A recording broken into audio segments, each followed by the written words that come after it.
And we usually have Tom Hamilton on with us, but Tom will be missing this episode. In his stead, we have a very special guest. We have Manisha Pande. Hi, Manisha. Hi.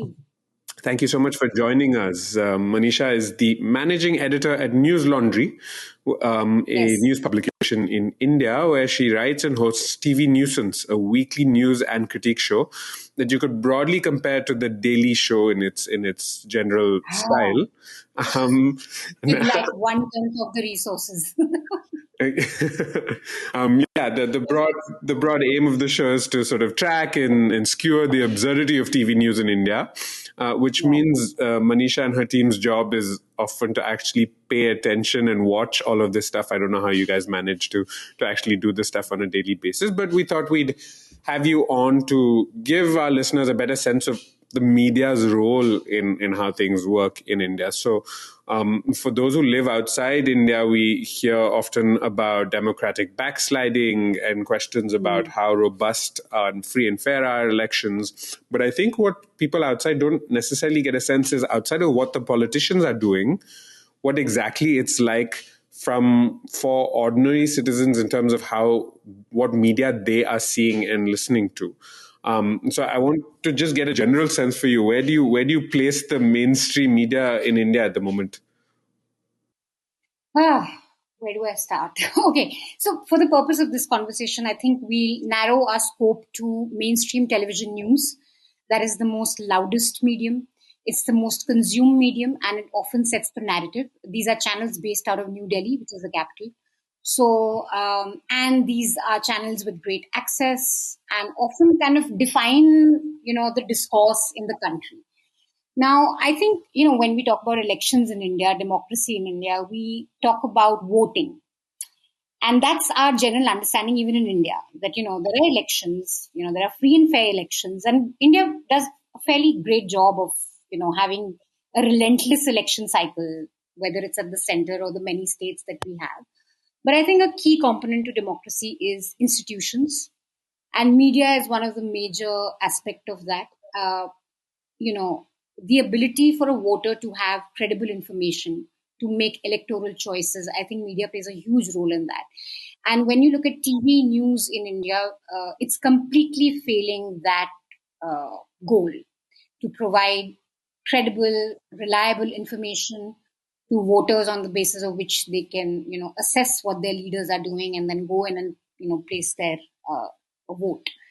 I think for an audience that's not familiar with the very noisy and chaotic TV news space, I think the example that I love to give is like you have Fox News. India only has variations of Fox News today as I speak. There is no left of center even. There's not even a center. It's mostly extreme right-wing, nutty right-wing, and then center right. And these channels are, I like to say they're like Fox on cocaine, because it's not about partisanship. You're talking hyper partisanship across primetime news, extreme vilification of the opposition. And in fact, maybe we can come to, some of the data that we've collected on the kind of programming that we see on these channels. May I ask, obviously there are many reasons that media in any given country is not not doing what it could, but I guess in India specifically, is it failing to do its job because of financial constraints? Is it because of state pressure? Is it because of the combination of financial constraints and state pressure? Like, why do you think it's at the situation where it is, where people are just not getting non-right-wing news from the television? It's a complicated question, and I often wonder about it because there are no easy answers to really understand what's happening in the media, especially like television news. Like I said, we're talking about, say, 7 p.m. to 9 p.m. news, which is completely pro-government, and pro-government to the point where Modi's day fight, he's spoken about in terms of a world leader. In fact, very comically, you have anchors saying that, he's not just the Prime Minister of India, he's the Prime Minister of the whole world. And, the world loves him. He can stop the war between Ukraine and Russia. So it's really, working wow. towards the cult of, Modi. And anyone in the opposition is basically demonized. They are anti-nationals, they are anti-India, they are probably on the payrolls of Pakistan. They don't have the interests of the majority Hindu population at the heart of their politics. So that's what we're talking about now. Why does this happen? I think one big reason is that there is an ideological alignment with the Bharatiya Janata Party's project. If you look at the Indian newsroom, especially the top television news channels, most anchors are upper caste Hindu males. So there's very little diversity. Think of it like a completely, white newsroom with like zero diversity, and really upper caste elite. And I think they've always sort of been sympathetic to this project. And I think there's a neat kind of an ideological alignment now with some of the projects of Hindutva or of Hindu supremacy or of painting Muslims as the villain. So there's that.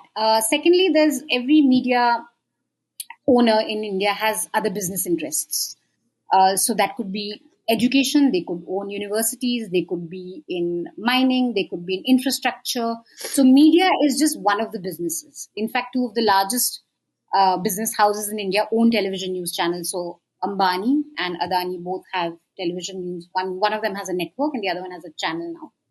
So when you have to do business in India, you can't, owning a news outlet is basically influence peddling with the government of the day. So you can't really go against the government of the day or question them in a way that could harm your other business interests. So there's a business alignment. And I think thirdly, just the model of news, which is extremely dependent on government advertising in India.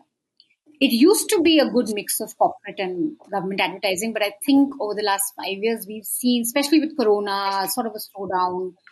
We see a heavy dependence on advertising from the government. And the BJP has maximum number of governments in the states and it's at the power and center. So if you want your business to flourish, you need, you need to be in the good books. And government uses ads as a carrot and stick approach. So the more pliant you are, the more likely you are to get ads. And one negative story can make you lose your advertising money for, The other thing is also, I think that you have a situation in India where the Prime Minister hasn't given a press conference over the last 10 years. This is a government that believes in one-way communication. They believe in having their own, basically they believe in bypassing journalists. And it comes with a certain, I think, contempt or disdain for journalism, for the very idea of being questioned or be, held accountable for something. And in such a situation, I think access becomes extremely important for journalists to stay relevant.